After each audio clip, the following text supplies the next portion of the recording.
And yet another very excellent morning out there to all of you, my dearest of friends. We just completed our Bible study on the book of Ezra. It's only appropriate now to segue into that of Nehemiah. Let's give just a little bit of groundwork here before we get started. The book of Nehemiah begins 15 years after the book of Ezra ends, almost 100 years after the first captives came back to the Promised Land, and some 150 years after the city of Jerusalem was destroyed. After this long time, the walls of the city of Jerusalem were still in rubble. Before this, citizens of Jerusalem had tried to rebuild the walls but had failed. In Ezra 4, 6 through 23, we see that some 75 years before they tried to rebuild the walls but were stopped. But 75 years before this time of Nehemiah. 75 years before they tried to rebuild the walls but were stopped by their enemies. No one thought this obstacle could be overcome, so the walls lay in ruin and the people stayed in trouble. Now, if you know anything about the book of Nehemiah, then you'll know that Nehemiah is the cupbearer to the king of Persia, namely Artaxerxes Longimanus at this time.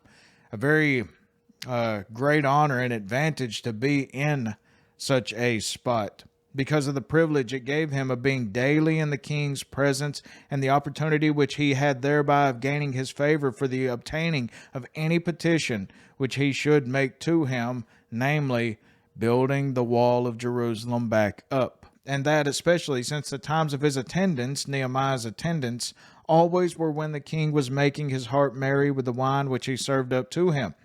For this is the best opportunity with all men for the obtaining any boon that shall be desired of them, because they are always then in the best humor for complying. Now with that established, let's get right into verse 1. The words of Nehemiah, the son of Hekeliah.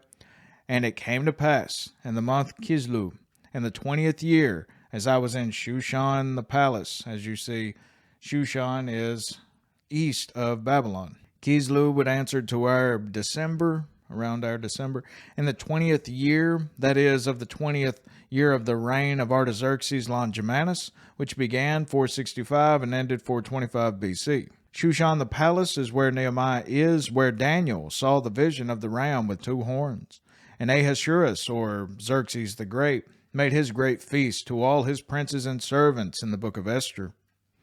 Is beyond all doubt, beyond it, Susa, the capital city of Kisia, or Susiana, one of the most ancient cities in the world.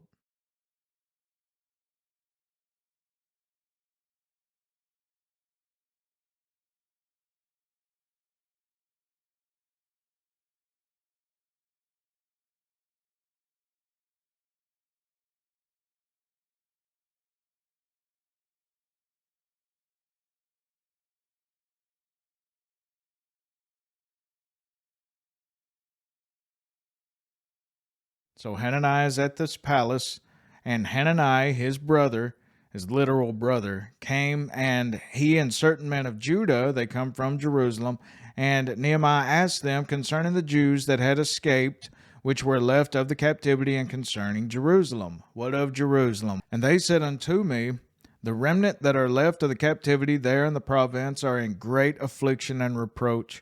The wall of Jerusalem also is broken down, and the gates thereof are burned with fire. So he's being told about these enemies coming at the people. They're probably going to attack. And the walls being broken down. They have no defense system physically put in place. And it came to pass, when I heard these words, that I sat down and wept and mourned certain days, and fasted and prayed before the God of heaven, and said, I beseech thee, O Lord God of heaven, the great and terrible God that keepeth covenant and mercy for them that love him and observe his commandments. Let thine ear now be attentive, and thine eyes open, that thou mayest hear the prayer of thy servant, which I pray before thee now, day and night, for the children of Israel, thy servants, and confess the sins of the children of Israel, which we have sinned against thee.